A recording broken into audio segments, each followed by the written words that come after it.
अब देवर्षि नारद तो गदगद हो गए, पर एक अंतिम प्रश्न पूछने लगे, बताइए ना महाराज कि भागवत कथा पान कराने का विधि क्या है, क्या विधान है, और कथा करवाने में कितना खर्च आएगा, और पहला नियम बताइए, जितना नियम है सब बताइए।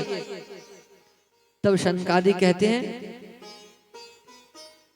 कि प्राय लोग यही पूछते हैं कि महाराज कथा करवाने का तो बहुत मन कर रहा है, पर इसमें इतना खर्च आएगा कि होना मुश्किल है। तो कहा खर्च कितना? बोले जैसे हम बेटी का विवाह करते हैं ना, हम अपने बिटिया के विवाह जब करते हैं तो कैसे तन मन धन से मतलब विशेषतर करते हैं, कोई बाप नहीं चाहता है कि कोई कमी रहे, पूर्णता। वैसे ही कहा गया है कि विवाहे यादृशम वित्तम तादृशम परिकल्पयेत, विवाहे के सदृश वित्त यानी धन को लगाना चाहिए, क्योंकि धन के बिना हो ही नहीं पाएगा।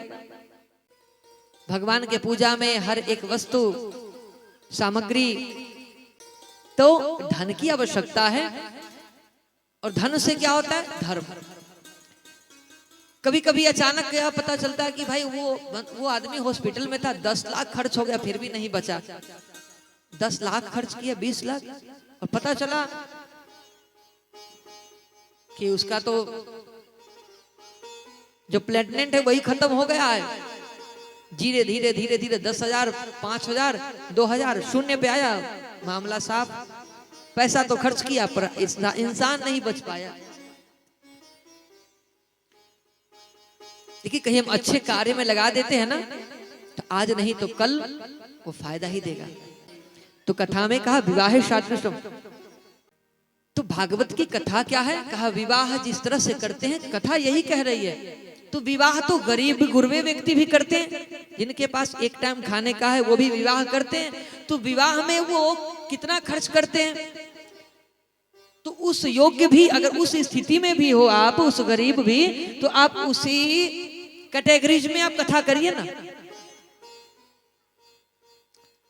और पैसा नहीं है तो मूल पाठ करवा लीजिए। पाठ होना है ना, ये तुम समझाने के लिए पाठ होना है, पूर्णता हो जाएगी।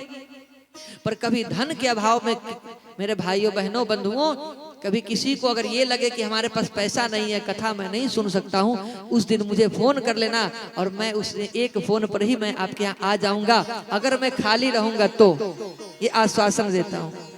ये सिर्फ मैं अपना निजी बात कहा हूँ, ये कोई सार्वजनिक नहीं है। तो कहा फिर कथावाचक कैसा होना चाहिए? कहा विरक्तो वैष्णवो विप्र वेद शास्त्र विशुद्ध कृत दृष्टांत कुशलो धीरो भक्ता कार्योति निष्पृह। कहा कम से कम 5 ब्राह्मण का वर्ण करें और द्वादशाक्षर मंत्र का जाप ओम नमो भगवते वासुदेवाय, ताकि कथा में विघ्न बाधा ना आवे। और लघ्वाहार सुखावह, थोड़ा भोजन करो ताकि कथा में कोई विक्षेप ना हो और शरीर तदनुसार काम करे।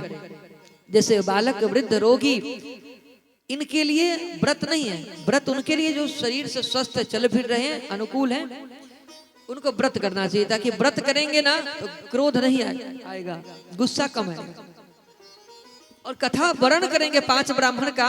अगर मान लीजिए किसी ब्राह्मण देवता से कुछ अगर आगे पीछे हो गया पूजा में त्रुटि, और आप बोल दिए उनसे बात में, क्योंकि स्वभाव हो जाता है कभी कभी, या भूख लगने पर गुस्सा आ जाती है, तो आप उसी तो आपका किया हुआ तो सारा चीज पानी पीट जाएगा ना। तो इसलिए कम भोजन या फिर शुद्ध आहार, फल आहार हो, ताकि हमारा मन स्थिति साफ रहे, सबके प्रति सम्मान आदर की भावना प्रस्तुत हो, और हमारा कार्य निर्विघ्न पूर्वक समापन हो गए। और उपवास रखने में कोई बाधा हो तो कोई आवश्यकता नहीं है, प्रेम से भोजन करके आवे। और यह लक्ष्य यह है कि कथामृत जैसे तैसे प्रीति हो, सुने और सुनाए। और शुक्रूप प्रबोधज्ञ धर्म शास्त्र विशारद। कहा विरक्तो वैष्णव, पहला तो विरक्त हो, कथावाचक विरक्त हो, जिनको किसी चीज में विशेष अनुरक्त न हो, विरक्त हो, नहीं तो वैष्णव हो। विरक्तो वैष्णवो विप्रो यानी ब्राह्मण, वेद शास्त्र विशुद्ध कृत, जो वेद शास्त्रों को विशुद्धता से, अनुकूलताएं से आपको समझाए, और ऐसे दृष्टांत कुशला धीरो, यानी दृष्टांतों से, फॉर एग्जाम्पल उदाहरणों से आपको समझाए, ऐसे होना चाहिए। और फिर जब इस तरह से आप कथा सुन लेते हैं ना, तो फिर कहते प्रहलाद स्थलधारी तरगलधवा कांसधारी, स्वयं प्रहलाद जी सप्तऋषि आकर नृत्य करने लगते हैं, और कथा सुन करके वहां का वातावरण महक जाता है। और फिर अंत में क्या होता है, कथा सुनने के बाद उसके परिवार में जो भी विघ्न बाधाएं होती है, उसी कथा के साथ ही कथा गंगा में बह करके चली जाती है और परम पावन हो जाता है। बच्चे के भोजन में माँ एक भोजन देती है परोस करके, और वो बच्चा एक निवाला खाता है, अभी पूरा अंदर खाया, उसके चेहरे के फोकस से, इमोशन से समझ जाती है माँ कि शायद नमक कम है, और नमक का डब्बा तुरंत बढ़ा देती है कि नमक कम है। बताया नहीं अभी, बस उसके चेहरे से जान गई है। तो कोई वुमन एम्पावरमेंट के खिलाफ नहीं है, हमारी माताएं सशक्त है। किसी भी देश की माताएं इतनी मजबूत नहीं होती है, चाहे संघर्ष करने के मामले में भारतीय ही, अरे इतना छोड़िए, रामकृष्ण को अपने गर्भ में धारण कर लेना क्या साधारण है? अपने पुत्र को कांधे पर बैठा करके और अंग्रेजों के खिलाफ जो क्रांति लाई महारानी लक्ष्मीबाई, वो तो भारत की थी ना। लेकिन आजकल क्या, आजकल तो आ गया वाइफ। आजकल तो पहले क्या था, धर्म पत्नी, पहले धर्म करती थी, अब तो शहर में रहती धर्म ही नहीं करती, मोबाइल फोन में उनका धर्म कर्म है। वो कई लोग तो हैं जो इतने बात की कहे, वो तो कहती है भगवान ही नहीं होते, पर विवाह का मतलब होता है परमार्थ यात्रा। लेकिन आजकल वाइफ आ गया। अब वाइफ का मतलब क्या होता है? डब्ल्यू मतलब विदाउट, आई मतलब इंफॉर्मेशन, एफ मतलब फाइट, और फिर कभी कभी नहीं, एवरी टाइम, हमेशा लड़ाई झगड़ा ही होता रहता है ना। एक बनारस में पहले, एक बनारस में विदेशी आते हैं, और विदेशी आकर के कहा कि भारतीय कैसे पत्नी पति जोड़े हैं जो हमेशा अलग अलग रहते हैं, पति घर पे, पत्नी दूसरे देश में अलग, कहीं दिल्ली मुंबई पंजाब, पत्नी घर पे पति वहां। अरे पति पत्नी को एक साथ रहना चाहिए। अब वो दोनों आए थे तो दोनों एक दूसरे के हाथ पकड़े घूमे, और विदेशों में आप जाएंगे, इंग्लैंड, जापान या यूरोप, नॉर्वे, वहां क्या है कि एक दूसरे के हाथ पकड़े रहते हैं, वो छोड़ेंगे नहीं। इसलिए नहीं छोड़ते हैं क्योंकि उनको भरोसा नहीं है, पता ना छूट गया कहीं 2-4-10 किलोमीटर गया और उसके बाद फिर आया कि फिर दूसरा वो शादी वादी करके उधर ही रह गया, इसका कोई गारंटी नहीं है। लेकिन भारत की माताएं, भारतीय महिलाएं, स्त्री एक बार विवाह कर ले तो उसके पति भले नजर ना आए, शारीरिक दूरी तो हो सकती है, मानसिक दूरी कभी नहीं हो सकती है।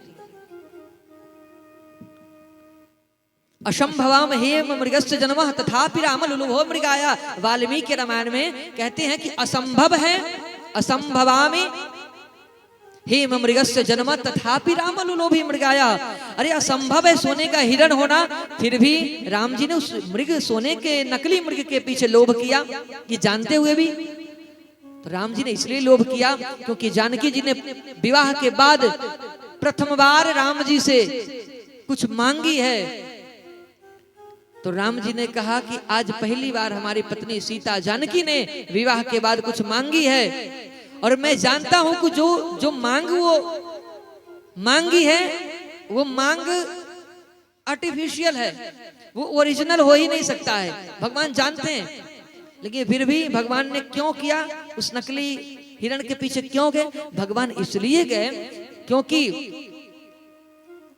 पहली बार कुछ मांगी है, और अगर मैं मना कर दूं ये कह करके कि वो गलत है, वो नकली है, तो जानकी के मन में ये बात खटक जाएगी हमेशा के लिए कि अब कभी नहीं मांगू। एक बार क्या मांगा, मना कर दिया, अब कभी पत्नी आपसे एक बार मांगे तो जरूर पूरा कर दो, नहीं तो अब जैसे कह दे कि हमारे लिए बाहर से वो लेते आओ, और नहीं लाओ तो कहेंगे आपको मैं कभी नहीं कहूंगी कुछ लेते आना हमारे लिए, कपड़ा, वस्त्र, बनारसी साड़ी इत्यादि नहीं कर। तो राम जी ने कहा कि मैं जानता हूं कि उस सोने के नकली हिरण के पीछे सीता का हरण हो सकता है, तो ठीक है, हरण होने से सीता का दैहिक दूरी हमारा रहेगी, मानसिक दूरी नहीं रहेगी। अगर सीता जानकी को मैं मना कर दूंगा, इनकार कर दूंगा, तो मानसिक दूरी बन जाएगी, तो रह करके भी हम दोनों का मन मस्तिष्क एक विचार नहीं हो मिलेगा। क्योंकि जब दीवार में दरार आती है तो दीवार गिर जाया करती है, लेकिन जब दिल में दरार आती है तो दीवार खड़ी हो जाती है। जैसे दो भाइयों में बहुत प्रेम है, प्यार है, लेकिन किसी कारणों वजह से दरार आ गई तो बीच से ही दीवार खड़ा। अगर दीवार में कमजोर है तो दीवार टूटेगी, प्रेम है तो दोनों के सहयोग से उससे भी बड़ा दीवार बनेगी। लेकिन अगर प्रेम नहीं है तो वो बीच में दीवार, वो प्रेम की बाधा है। इसीलिए भगवान राम ने उस मृग के पीछे भी लोभ किया। हमारी माताएं बहुत सशक्त होती है और राम कृष्ण जैसे पुत्र को जन्म देकर के भारत और भी ज्यादा कीर्तिमान स्थापित किया। इसलिए भक्तों,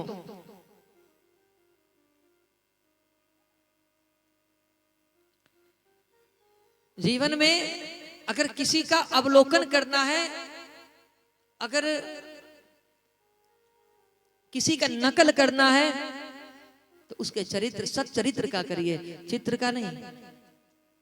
पर आजकल क्या घरों में, पहले क्या था, पहले घर में जाते तो शुभ लाभ लिखा रहता था, सीताराम, जय श्रीमन नारायण, ये राधे राधे, कुछ भी।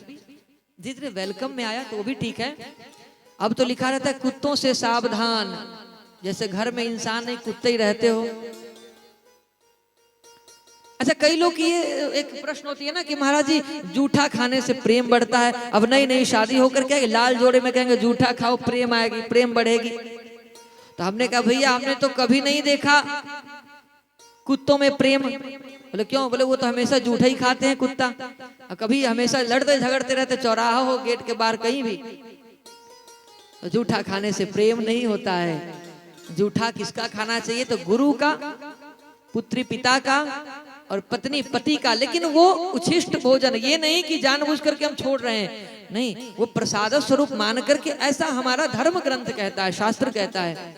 लेकिन फिर भी अगर वो पिता या पति अगर मादक पदार्थों का सेवन करते हो, जैसे गुटखा इत्यादि, बीड़ी, सिगरेट, फालतू चीज, ये सब चीज को खाते पाते हो, तो उसके जूठा नहीं खाना ही चाहिए। जूठा उसका खाओ जिसका मुख्य शुद्ध्यर्थम तब उच्छिष्ट भोजन प्राप्त्यर्थम। इस प्रकार से हमारे जीवन की शैली है। जीवन आदर्शवान होना चाहिए। केवल पैसा के पीछे नहीं, धन के पीछे भागते रह जाएंगे। जब तक इंसान का निधन नहीं होता तब तक धन के पीछे ही भागता है। धन धन, निधन होने के बाद सब कुछ चला गया। कुछ तो बचना चाहिए ना, अपने पास तो कुछ भी तो रहे। एक बार कबीरदास जी मगहर खलीलाबाद संत कबीर नगर के तरफ अंत में जाना चाह रहे थे। काशी से जाते जाते अयोध्या से निकले कि कुछ युवतियां, लड़कियां 10-15 एक साथ जंगलों में, पुष्प के बगीचों में घूम भटक बातें कर रही थी। उसमें एक लड़की की विवाह तय हो चुकी थी किसी के साथ। तो उसके एक उस लड़की के ससुराल से कहते सगुन में एक बढ़िया नाक में पहनने वाला नथनी आया था उपहार स्वरूप उस लड़की के लिए। उस लड़की ने उस उपहार को लेकर के अपने सखियों समुदायों में जाकर के कहती है कि देखो ना सखी कितना सुंदर है, आज तक ऐसा मैंने नहीं देखा, ऐसा आज तक देखा ही नहीं, भूत तो न भविष्यति, न कोई देख सकते, इतनी सुंदर है। कबीरदास ने सोचा अरे ये तो बड़ी गड़बड़ बात है, ये तो नथनी के पीछे ये पागल है, ये महिला, ये युवती। कबीरदास जी ने कहा कि नथनी दीन्ही यार ने तो चिंतन बारंबार, नथनी दीन्ही यार ने तो चिंतन बारंबार, नथनी दीन्ही यार ने तो चिंतन बारंबार,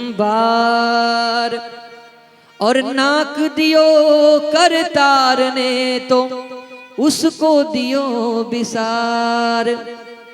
नाक दिए करतार ने तो उसको दियो विशाल। अरे नथनी दिया है, इस नथनी को अगर फेंक दो तो कहीं खो जाएगा, मिट्टी में गाड़ दो तो वही नष्ट हो सकता है, लेकिन नाक जो दिया है परमात्मा ने, उसको एक बार भी धन्यवाद नहीं किया आपने।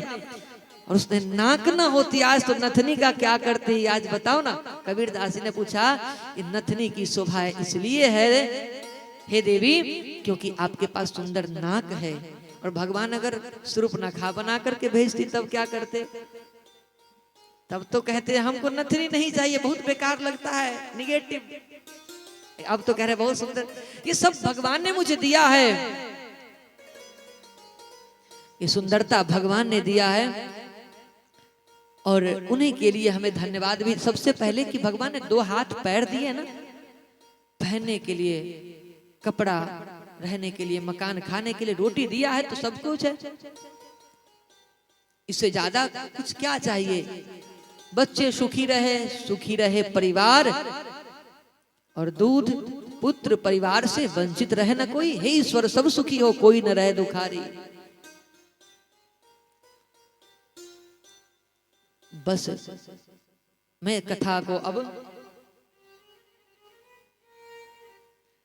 कथा को मैं विश्राम की ओर ले चलता हूं।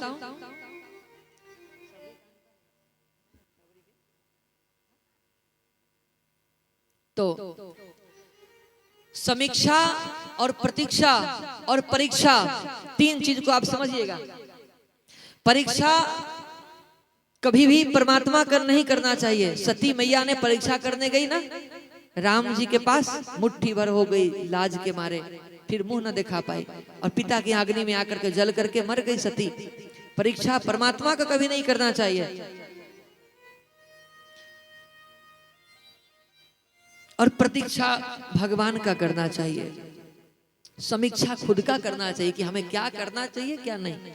सुनिए सबका, उन्होंने कहा वो भी अच्छा है, आपने कहा बढ़िया है, बढ़िया करो वही जो आपको जो दृष्टिगोचर होता है, जिसकी दशा दिशाएं आपके अनुकूल है ना, उसी को करिए, क्योंकि आप अपने मन मस्तिष्क से विचारे हुए कार्य को सफल करेंगे, उसकी जिम्मेदारी होगी, और जिम्मेदारी होगी तो आप उसको बेहद अच्छे तरीके से काम भी करेंगे, पूरा भी होगा। तो समीक्षा किए बगैर कोई काम ना करे, कोई भी काम करिए एक बार सोचिए खुद से, लेकिन निर्णय केवल खुद से नहीं। कई लोगों से आप थोड़ा सा बात विचार राय लीजिए कि क्या ये सही है। देखिए बहुमत किस चीज में है, अगर बहुमत वो ये कह रहे हैं कि वो करना चाहिए तो हमें वही करना चाहिए। अगर उसमें बहुमत जिस चीज में उसे करना चाहिए, लेकिन उसके बावजूद भी लास्ट स्टेप पर आकर के एक बार सोचिए कि मैं तो कह रहा हूं, मैं तो करूंगा, मुझे करना है, लेकिन जब कुछ गड़बड़ होगा तो सब कोई फिर साथ नहीं होगा, मुझे ही झेलना पड़ेगा। इसलिए एक बार अंत में आप सोचिए कि जो मुझे कहना है, जो करना है, क्या उचित है करना है। अगर उचित कहता है, मन कहता है तो कर लीजिए।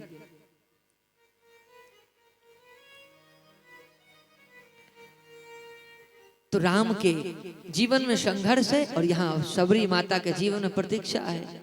सबरी माता ने तो पूरे जीवन को ही समाप्त कर दिया, इसलिए कि राम जी आएंगे, राम जी आएंगे।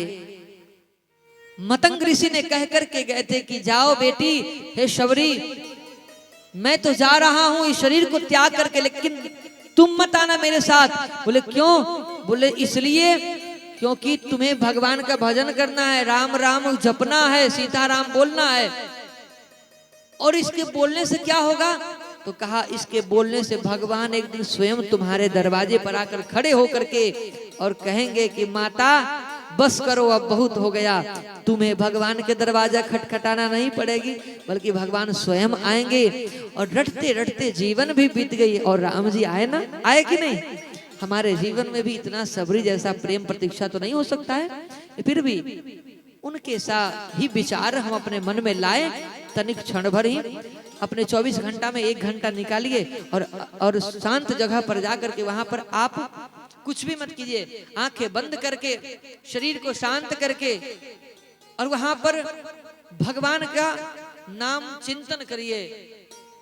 उनका स्वरूप कितना सुंदर है। और कभी भी भगवान के मंदिर में कई लोग जाते हैं तो आंखें बंद करके भगवान को प्रणाम करते हैं। अरे भाई, जब आंखें बंद करके जब करना था तो चर्च में चले जाते और भी चले जाते जगहों पर जहां मूर्ति नहीं है। और हमारे हिंदू सनातन धर्म में सुंदर भगवान का विग्रह है। बांके बिहारी जी पर देखिए करोड़ों का श्रृंगार है।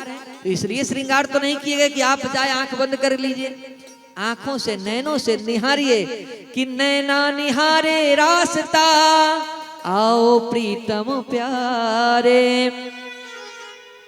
नैनों से नेत्रों से रसपान उसके दर्शन कीजिए। तो हम लोग क्या है, आंखों से दुनिया को देखते हैं और भगवान के सामने आंख बंद कर लेते हैं। तो इसलिए भगवान का दर्शन कीजिए, नेत्र से भगवान का बढ़िया दर्शन करिए। हमारे सनातन की खूबसूरती है। एक मजहब के एक व्यक्ति ने कहा कि अरे तुम्हारे हिंदुओं, तुम्हारे तो धर्म में भगवान है, उसमें कोई कुछ है ही नहीं, कुछ भी नहीं है। बोले क्यों? बोले पानी में फेंक दो तो वो उसमें इतनी भी ताकत नहीं है कि पानी में डूबने से बचा ले अपने आप को मूर्ति, वो डूब जाता है। तो कुछ हिंदू जो थे भटकावे में आ जाते, जैसे आज भी आकर के कुछ कह दिया ऐसा, तो वो उन्हीं के जैसे भेड़ का जो चाल होता है ना, एक भेड़ अगर गिर गया कोई कुएं में तो पीछे वाला भी उसी में गिरेगा, क्योंकि उसको लगता है कि उसमें गिरा इसलिए है क्योंकि उसमें कुछ स्पेशल चीज है। वो अपने विचार नहीं वहां पर लगाएगा, दिमाग ही नहीं लगाएगा। वहां माइंड अप्लाई कीजिए अपना कि हमें क्या करना है। तो वो उस व्यक्ति ने कहा कि तुम्हारे हिंदुओं, तुम्हारे धर्म में जितने देवी देवता है, पत्थर की मूर्ति है ना, उस मूर्ति को पानी में फेंक दो तो वो अपने आप को नहीं बचा सकता है, तो तुम्हें क्या बचाएगा? तुम्हें तो नहीं बचाएगा।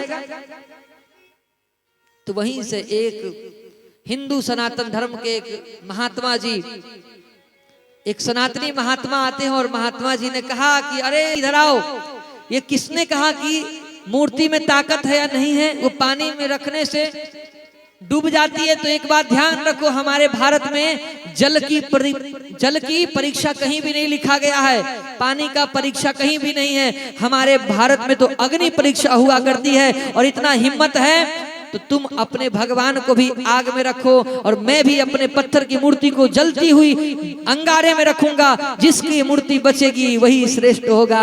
जिसने रखा लकड़ी का था, किसी का कुछ का था, सब जलकर राख हो गए। यहाँ मूर्ति तो चमक गई। जो सोने की मूर्ति है वो और तप कर चमक गई। पत्थर की मूर्ति को भला आग कैसे जला सकती है? पत्थर की मूर्ति जैसा भगवान, जैसे प्रहलाद के अंदर जो चेतनाएं थी ना, होलिका लेकर के बैठ गई, लेकिन उसे कोई मार नहीं सकता है। जिसके ऊपर उसके इष्ट माता पिता गुरु का कृपा होगी, उसको भला कोई कैसे कोई हरा सकता है, पराजय कर सकता है।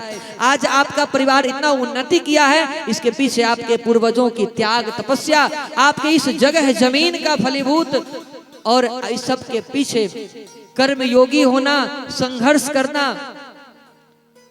और सबको सुनना और अपनी प्रशंसाओं को ही केवल न सुनना बल्कि भगवान के कथा के प्रशंसा को सुनना। बहुत सारे चीज प्लस पॉइंट हैं। तो आप लोग हर दिशा में उन्नति किए हैं और भगवान ने चाहा तो भागवत जी ने आप लोग धीरे धीरे कीर्तिमान स्थापित करेंगे, क्योंकि होई सोई जो राम रचि राखा वही होता है जो भगवान चाहते हैं। लेकिन भगवान वही चाहते हैं जब हम भगवान के अनुरूप कार्य करते हैं, जब अच्छा काम करेंगे ना तो भगवान कहेंगे इनको ही ऐसा होना चाहिए।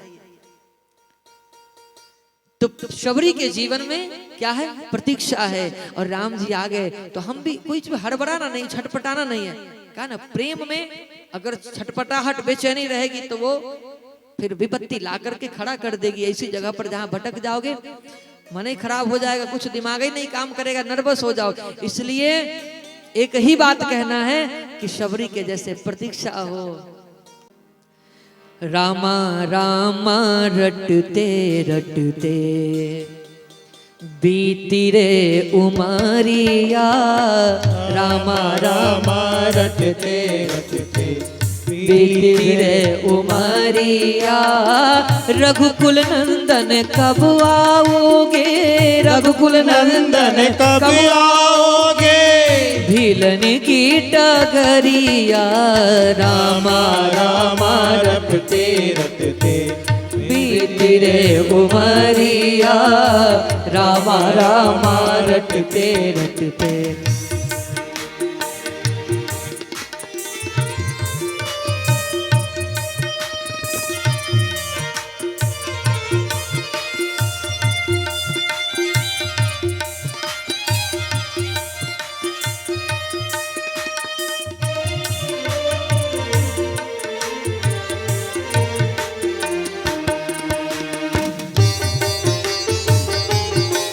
आखिरी भजन है, आप लोग ताली सेवा कर दीजिए सब लोग।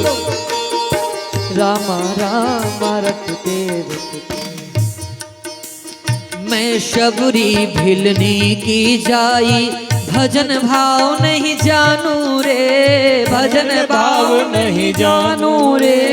मैं शबरी भिलनी की जाई, भजन भाव नहीं जानू रे, भजन भाव नहीं जानू रे। राम तुम्हारे दर्शन खातिर वन में जीवन पालू रे, वन में जीवन पालो रे, वन में जीवन पालो रे।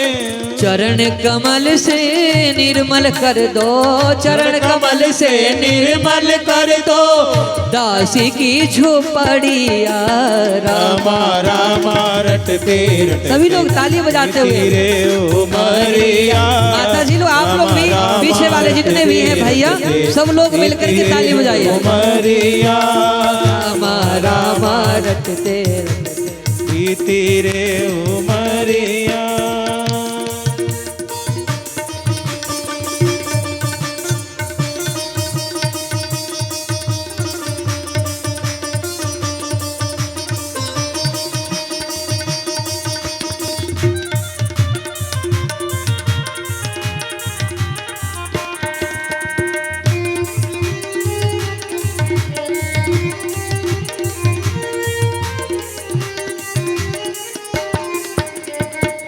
और शबरी मैया रोज रोज रोज वन में जाती और फल को लाती, बेर लाती थी, और बेर जो लाती थी वो चख चख कर लाती थी कि मीठा है कि खट्टा, मीठी है तो अपने पास, खट्टी है तो फेंक देती थी।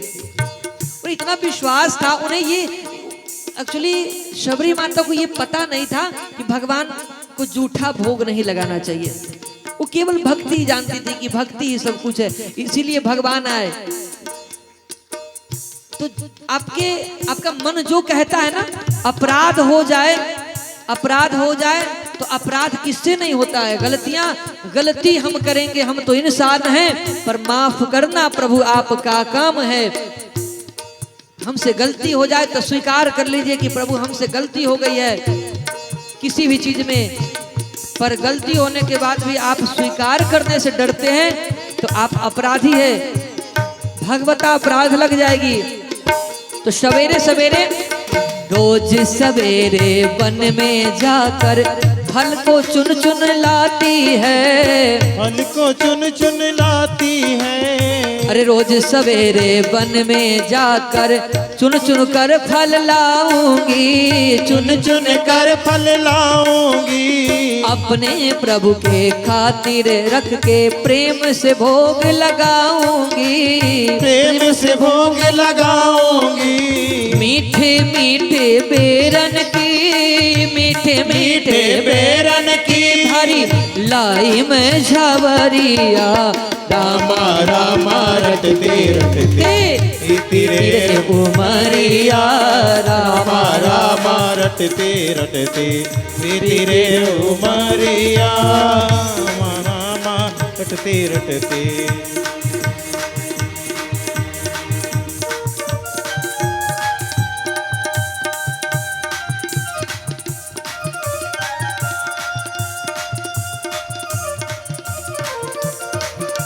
रामा रामा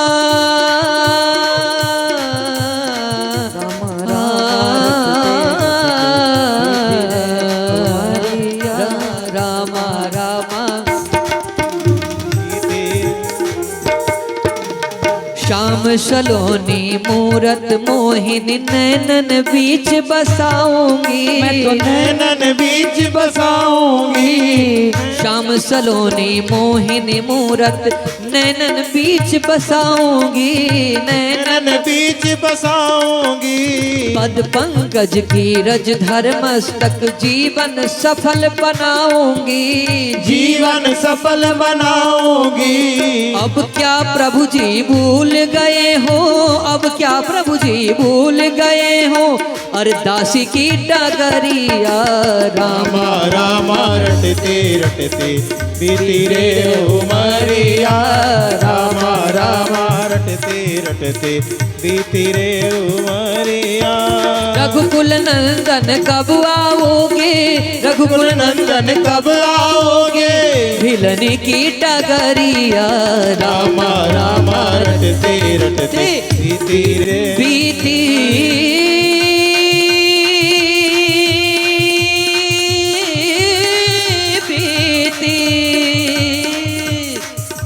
बीती उमरिया बीती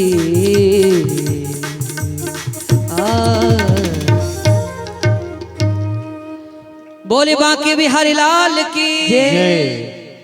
अर्जुन कह रहे थे कि भजन नहीं होता तो हम यहाँ आ कैसे सकते थे।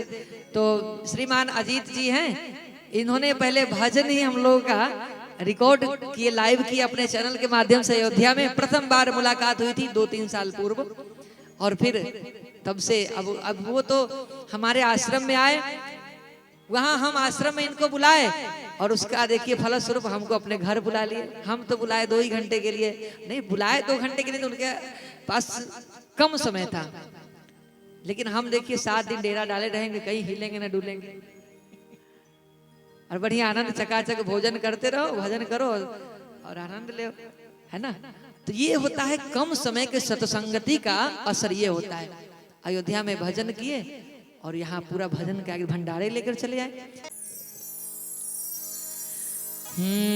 नगरी हो अयोध्या सी,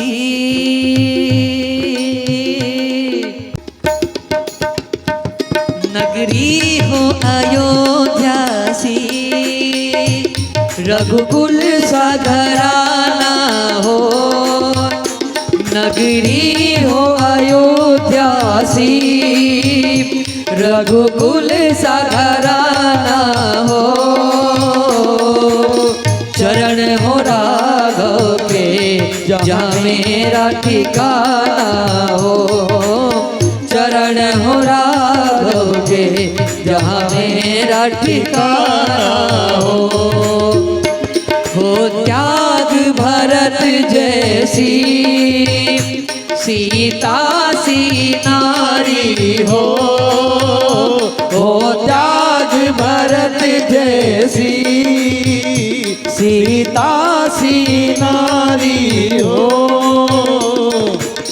लव कुश के जैसे संतान हमारी है, लव कुश के जैसे संतान हमारी हो, नगरी हो अयोध्या सी, रघुकुल सा घराना हो, चरण हो राघव के जहाँ मेरा ठिकाना हो, चरण हो राघव के जहाँ मेरा ठिकाना हो।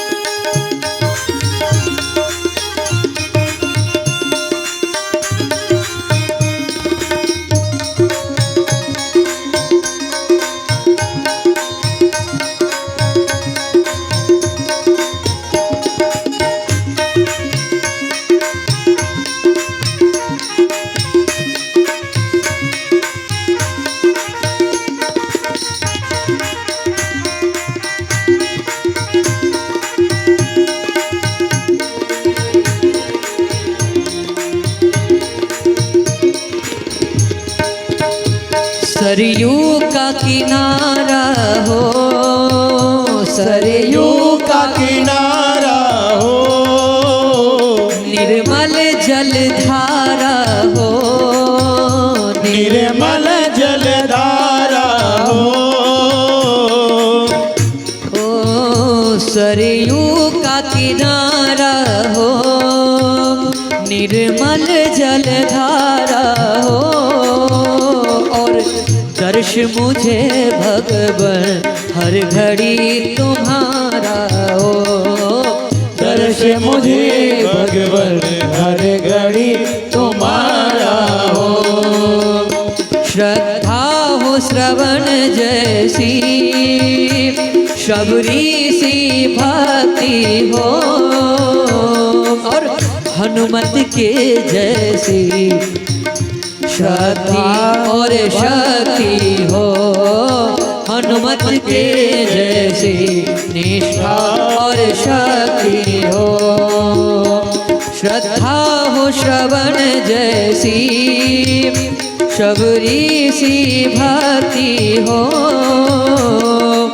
हनुमत के जैसे निष्ठा और शक्ति हो। चरण हो राघव के जहाँ मेरा कान्हा। हरि बोल।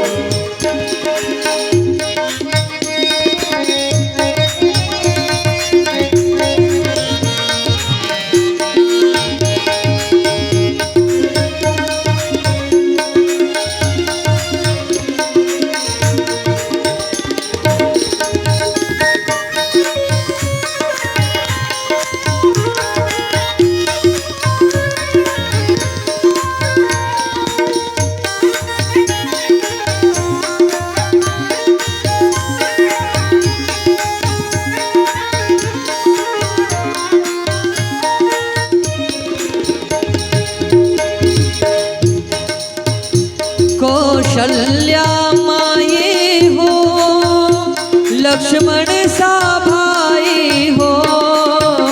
लक्ष्मण सा भाई हो, कौशल्या माई हो। और स्वामी तुम जैसा मेरा रघुराई। सभी लोग ताली बजाते हुए। स्वामी तुम जैसा मेरा रघुराई हो। सरयू का किनारा हो, निर्मल जलधारा हो, और दर्श मुझे भगवन हर घड़ी तुम्हारा हो। दर्श मुझे भगवन हर घड़ी तुम्हारा हो। मेरी जीवन नैया हो, प्रभु राम खिवैया हो। मेरी जीवन नैया हो, प्रभु राम खेवैया हो। और कृष्ण कृपा से सदा मेरे सर पर छैया हो। राम कृपा से सदा मेरे सर पर छैया हो। नगरी हो अयोध्या सी, रघुकुल सा घराना हो। चरण हो राघव के जहाँ मेरा ठिकाना हो। चरण हो राघव के जहाँ मेरा ठिकाना हो। चरण हो राघव के जहाँ मेरा ठिकाना हो। चरण हो राघव के जहाँ मेरा ठिकाना हो। बोली सियावर रामचंद्र की जय। बांके बिहारी लाल की जय। इन्हीं कथाओं के संग आज की कथा विश्राम लेती है।